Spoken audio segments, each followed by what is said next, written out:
찬미 예수님.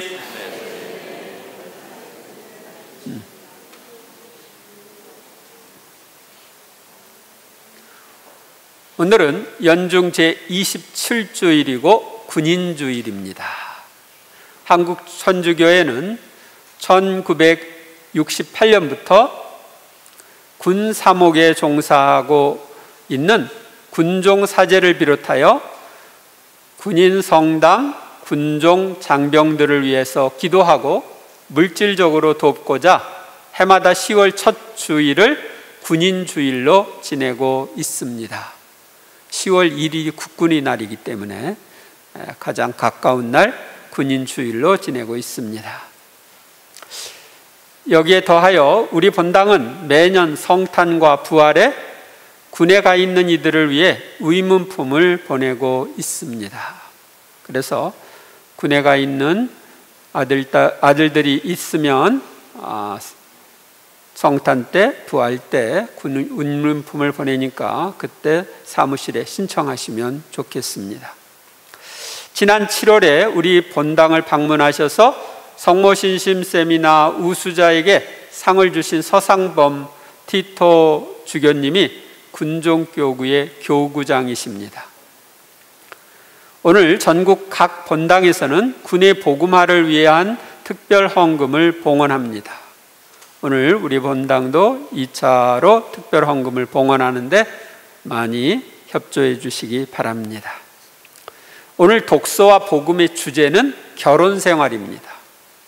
첫째, 오늘 제1독서인 창세기는 부부가 둘이 아니라 한 몸이라는 가르침을 주고 있습니다.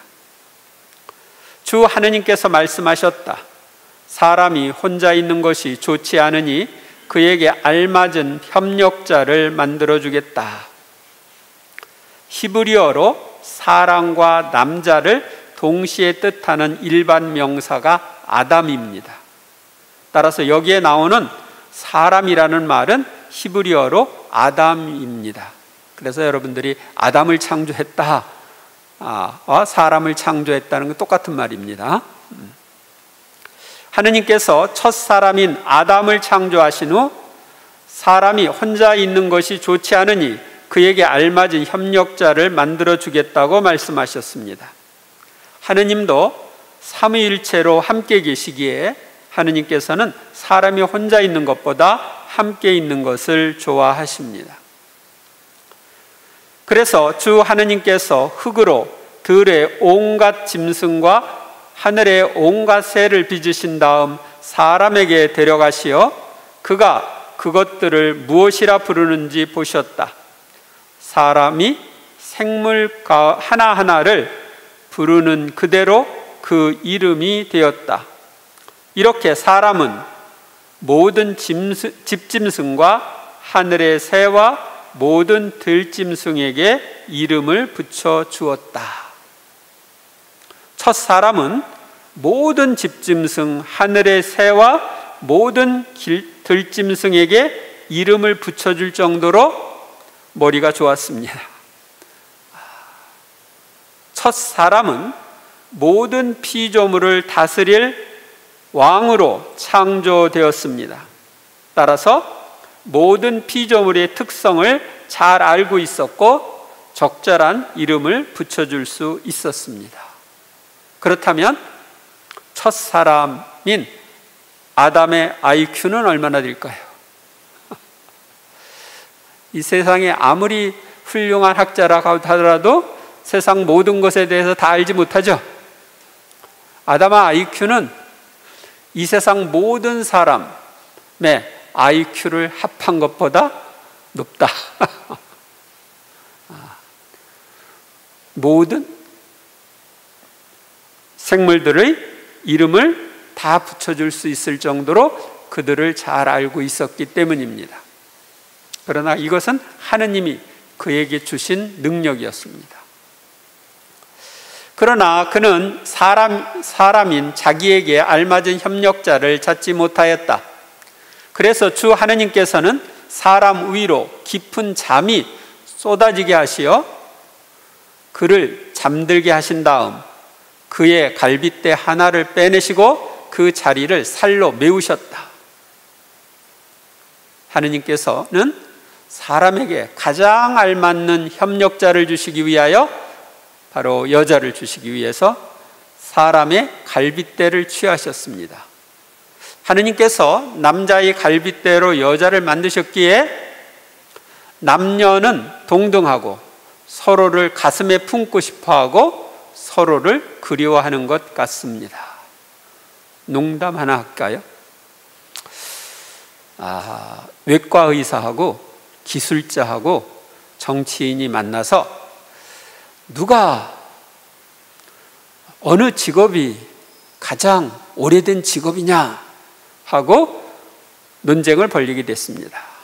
그때 외과 의사가 아담의 갈빗대를 뽑아가지고 하와를 만들었으니 외과 의사 직업이 가장 오래된 직업이다. 그렇게 얘기했습니다. 그랬더니 기술자가 이야기하기를 하느님이 혼돈 상태를 정리하셔서 만물을 창조하지 않았느냐. 혼돈 상태를 정리하는 작업은 기술자가 하는 일이다. 그러니까 기술자가 제일 오래된 직업이다. 그렇게 주장을 했어요. 그랬더니 정치인이 웃으면서 무슨 소리냐? 그 혼돈 상태를 만든 이가 누군데? 누구요? 정치인이요.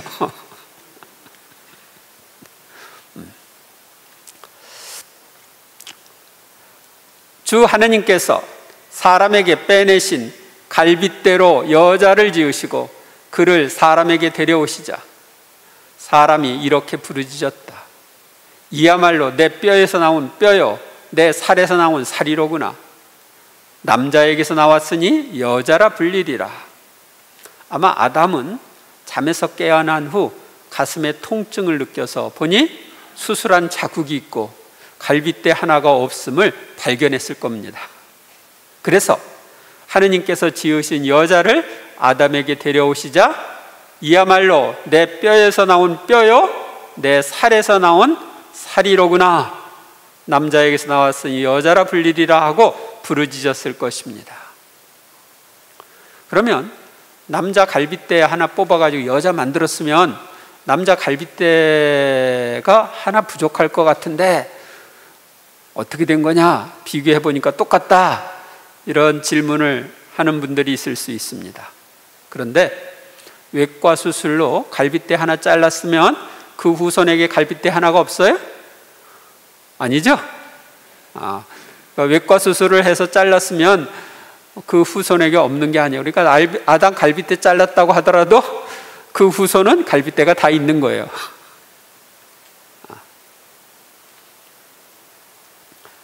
그러므로 남자는 아버지와 어머니를 떠나 아내와 결합하여 둘이 한 몸이 된다. 하느님께서 사람을 남자와 여자로 만드시어 둘이 한 몸이 되어 살도록 하셨습니다. 따라서 남편과 아내는 둘이 한 몸처럼 살아야 합니다. 한 마음, 한 뜻으로 살아야 합니다.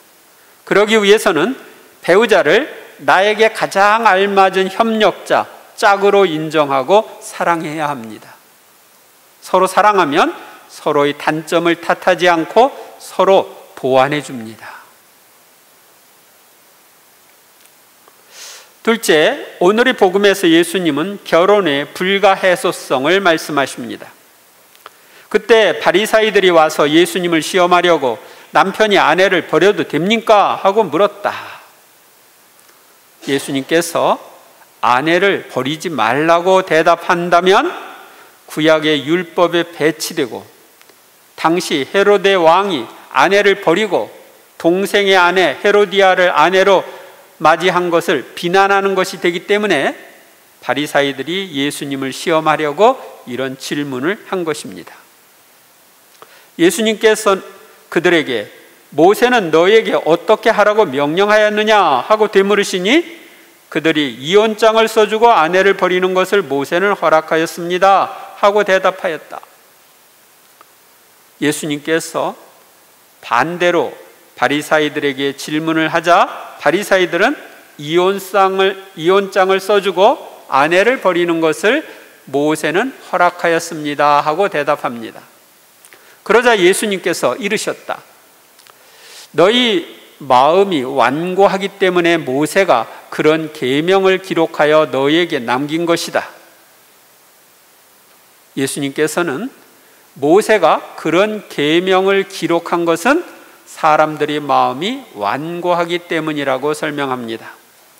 만일 모세가 이혼을 허락하지 않으면 아내를 동등한 존재로 존중하는 것이 아니라 재산 목록의 하나로 생각하던 남편들이 아내에게 더 큰 위해를 가할 수 있었습니다. 그리고 그냥 아내를 버리는 것보다 이혼장을 써주고 이혼을 하라고 하는 것은 이 이혼을 절제하는 데 도움이 됐습니다. 이혼장은 율법학자가 작성하고 두 증인이 서명하여 아내의 후견인에게 넘겨주었기에 이혼을 다시 생각하고 억제하는 효과가 있었습니다. 그래서 마음대로 버리지 말고 이혼장을 써주고 이혼하라, 그렇게 한 것입니다. 이혼은 불륜을 저지른 경우에만 가능하다고 가르치는 납비도 있었고, 결혼 후 아이가 없는 경우, 남편과 말다툼을 하는 경우, 친척들 앞에서 불손한 경우, 베일을 쓰지 않고 외출한 경우, 다른 남자와 말을 한 경우, 요리를 잘못하는 경우 등도 이혼할 수 있다고 가르치는 납비도 있었습니다. 그리고 예수님 시대에는 어떤 이유든지 이혼하고 싶으면 이혼장만 써주면 된다고 가르치는 납비도 있어서 이혼장이 이혼을 위한 수단으로 전락하기도 했습니다. 이혼장만 써주면 되지, 그러는 거죠. 창조 때부터 하느님께서는 사람들을 남자와 여자로 만드셨다. 그러므로 남자는 아버지와 어머니를 떠나 아내와 결합하여 둘이 한 몸이 될 것이다. 따라서 그들은 이제 둘이 아니라 한 몸이다. 하느님께서 맺어주신 것을 사람이 갈라놓아서는 안 된다. 예수님께서는 부부가 결혼으로 한 몸이 된 것은 하느님께서 맺어주신 것이기에 사람이 갈라놓아서는 안 된다고 말씀하십니다. 이 결혼의 불가해소성은 천주교가 오랜 역사를 통해서 지켜온 가르침입니다. 이 가르침 지키기 위해서 교회가 분열되는 것도 감수했습니다. 예를 들면 영국의 헨리 8세 국왕이 이혼을 하고 재혼을 하려고 하는데 교회가 막았습니다. 이혼하고 재혼하는 거 안 된다. 그런데 헨리 8세는 이혼하고 재혼하기 위해서 로마 교회와 관계를 끊고 내가 국왕인데 우리나라에서는 내 맘대로 한다. 그래가지고 수장령을 반포해가지고 성공회를 만들었습니다.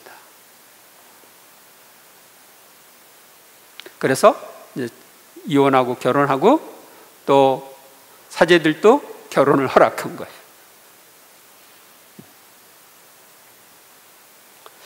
집에 들어갔을 때 제자들이 그 일에 관하여 다시 묻자 예수님께서 그들에게 말씀하셨다. 누구든지 아내를 버리고 다른 여자와 혼인하면 그 아내를 두고 간음하는 것이다. 또한 아내가 남편을 버리고 다른 남자와 혼인하여도 간음하는 것이다. 예수님께서는 결혼의 불가해소성으로 인하여 배우자를 버리고 다른 사람과 결혼하면 간음하지 말라는 계명을 어기는 것이 된다는 것을 말씀하십니다. 이런 잘못을 하면 혼인조당에 걸려서 오늘날도 고해성사와 영성죄를 할 수 없습니다. 그래서 여러분들이 사회법정에서 이혼을 했다 하더라도 그 혼인이 유효한 경우에 무효라고 판결받지 않는 경우에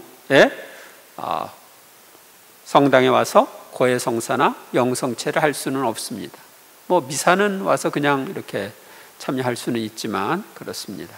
그런데 우리 교회는 혼인 무효 소송을 받고 혼인 무효 판결을 하는 경우가 있습니다. 혼인 무효 판결을 받으면 재혼이 가능합니다. 조금 더 구체적으로 이야기하면 결혼을 할 때 속아서 결혼한 경우, 속아서 계약을 맺으면 그 무효예요. 그 다음에 강압적으로 결혼을 한 경우, 강압적으로 결혼을 했으면 그 혼인도 무효입니다. 그래서 이렇게 또 그 법적인 조건이 안 맞는데 결혼을 한 경우 그 결혼도 무효입니다. 예를 들면은 사제는 독신 생활을 하도록 되어 있죠.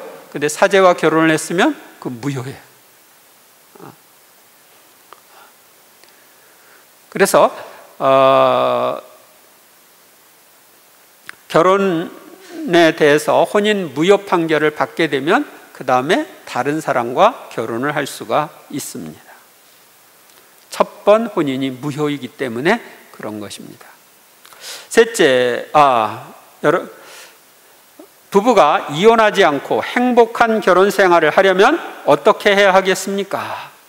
여러분들 이혼하지 않고 행복한 결혼 생활을 하고 싶습니까? 그러면 어떻게 해야 될까? 현재의 배우자가 하느님께서 나에게 주신 가장 알맞는 짝임을 인정하고 하느님께 감사와 찬미를 드려야 합니다. 한 걸음 더 나가서 현재의 가족 친지는 하느님께서 나의 영육간의 유익을 위해서 주신 특별 선물이라는 것을 생각하며 감사와 찬미를 드려야 합니다. 데살로니가 전서 5장 18절에 보면 모든 일에 감사하십시오. 이것이 그리스도 예수님 안에서 살아가는 여러분에게 바라시는 하느님의 뜻입니다. 이렇게 되어 있는데 이 말씀대로 우리는 하느님의 뜻을 이루기 위해서 모든 일에 감사해야 합니다. 그러면 기적이 일어납니다. 저는 이런 기적을 체험했었습니다. 제가 신학교에 들어갔을 때 가정에 대한 불만이 많았어요. 제가 신학교 들어가는 거 방에 못 들어가게 이제 반대하고 그랬거든요. 그래서 그리고 제가 이렇게 봤을 때 우리 가족이 다 나보다 못해. 부모님도 형제들도 다 나보다 못하고 내가 제일 잘난 것 같아. 그랬는데 제가 현재와 같은 가족들을 주신 것을 감사 찬미 드리는 기도를 계속 바쳤습니다. 여기 이 지금 성경 말씀에 순종해서 감사 찬미를 드리고 가족들을 주신 걸 기뻐하는 기도를 계속 바쳤는데 그렇게 하자 정말 가족들이 하느님이 주신 특별 선물이고 나를 위해서 너무 많이 희생을 했구나. 내가 너무 미안하구나. 너무 감사하구나. 다시 태어나도 현재와 같은 가족 관계에서 태어나고 싶구나 하는 마음이 진심으로 들게 됐어요. 제가 감사 찬미를 드리다 보니까 저희 부모님은 초등학교도 제대로 안 나왔거든요. 근데 나는 대학교까지 나오게 해줬어요. 당신은 적게 받았는데 많이 준 거죠. 또 제가 장남이기 때문에 형제들에게 갈 사람을 가로채서 독타지했다고 생각이 들었어요. 그래서 형제들에게 굉장히 미안했어요. 그리고 부모님이나 형제들에게 감사했어요. 그리고 그들 가운데 저를 놓아주신 하느님께 감사와 찬미를 드릴 수 있었어요. 우리가 매일 소리를 내어 하느님께 감사의 기도를 바치고 가족이 함께 미사에 참여하며 함께 기도한다면 세상 어떤 풍파도 극복하고 행복한 결혼 생활을 할 수 있습니다. 미국에서 조사한 통계에 보면 미국에서는 1980년대에 이미 이혼율이 50%가 넘었습니다. 지금 우리 한국도 이혼율이 40% 내외입니다. 이렇게 이혼이 심각한 미국에서 조사한 통계를 보면 성당에서 결혼식을 하는 사람, 성당에서 결혼식을 하고 성당 안 나오는 사람, 그런 사람들은 3쌍 중에 1쌍이 이혼을 했습니다. 그러니까 이혼율이 평균보다는 좀 줄어들기는 했지만 이혼율이 심각한 거죠. 그런데 부부가 같이 미사에 다니는 가정의 경우 50쌍 중에 1쌍이 이혼을 했어요. 그러니까 이혼율이 2%로 떨어진 거죠. 그런데 부부가 같이 성당에 다닐 뿐만 아니라 같이 기도하는 가정의 경우 1429쌍 중에 1쌍이 이혼을 했어요. 이혼율이 0.1%도 안 되는 거죠. 똑같이 이 세상을 살면서 각종 문제를 우리가 만나고 어려움을 겪게 되는데 왜 성당에 함께 다니고 함께 기도하는 가정은 거의 이혼하지 않는가? 그것은 그 기도 가운데 계신 하느님, 결혼 제도를 만드신 하느님이 그 가정을 지켜주기 때문에 그렇습니다. 그분이 주시는 힘으로 여러 가지 어려움을 극복하고 생활할 수 있기 때문에 그렇습니다. 하느님께서 우리의 행복을 위해 결혼 제도를 만드셨으므로 우리가 행복한 결혼 생활을 하려면 함께 기도하면서 하느님 안에서 결혼 생활을 해야 합니다. 우리가 행복한 결혼 생활을 하려면 가족들의 작은 배려에도 감사하고 서로 사랑하려고 힘써야 합니다.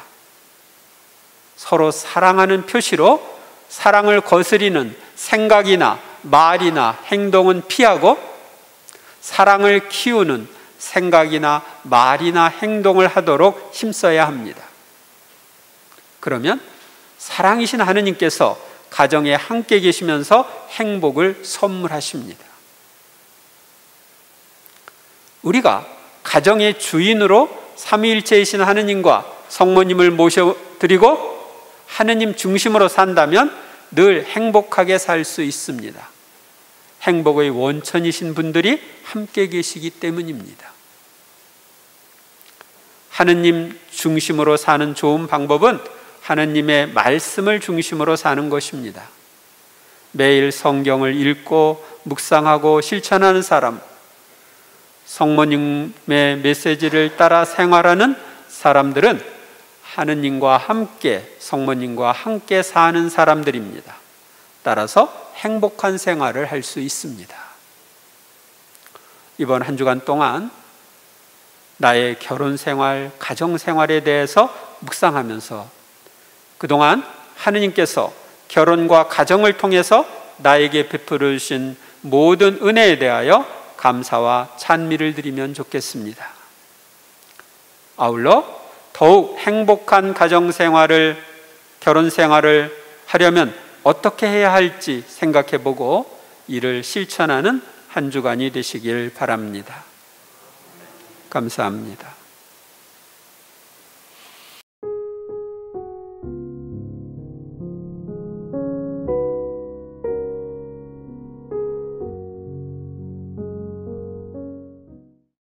주님의 평화가 항상 여러분과 함께 또한 사제의 영과 함께 개신교의 찬송가에 보면 물을 떠난 고기가 혹시 산다 하여도 주님 떠난 심령은 사는 법이 없어요 하는 가사가 있습니다. 우리가 물을 떠난 고기가 혹시 산다 해도 주님을 떠난 우리는 살 수가 없습니다. 왜? 주님이 우리를 창조해 주시고 지금도 생명을 보존해 주고 계시기 때문에 그렇습니다. 내가 숨 쉬고 싶을 때 지금 이렇게 마음대로 숨 쉬는 것 같지만 잠자는 동안에 숨 쉬는 거 생각 안 해도 계속 숨이 쉬어지죠? 심장도 내가 뛰고 싶어서 뛰는 게 아니죠. 다 하느님이 뛰게 해주시고 숨을 쉬게 해주시고 피가 흐르게 해주셔서 내가 이렇게 살고 있는 거예요. 그래서 주님을 떠나면 우리가 행복할 수가 없습니다. 이 세상에서 우리가 생활할 때 주님께 가까이 나아갈 수 있는 것이 있으면 무엇이든지 사용하십시오. 그런데 주님으로부터 나를 멀어지게 하는 것이 있으면 무엇이든지 피하십시오. 그게 행복의 비결입니다. 행복의 원천이신 그분께 가까이 갈수록 우리는 행복하고 그분으로부터 멀어질수록 불행하기 때문에 그렇습니다. 그래서 무엇을 하든지 주님이 우리와 함께 계시다는 것, 우리가 그분 품속에서 살고 있다는 것을 의식하면서 생활하시면 좋겠습니다. 오늘 여러분들이 오늘부터 또 앞으로 계속 주님과 함께 살기를 바라면서 오늘 평화 인사는 주님과 함께 삽시다. 평화 인사 나누십시오. 주님과 함께 삽시다. 주님과 함께 삽시다.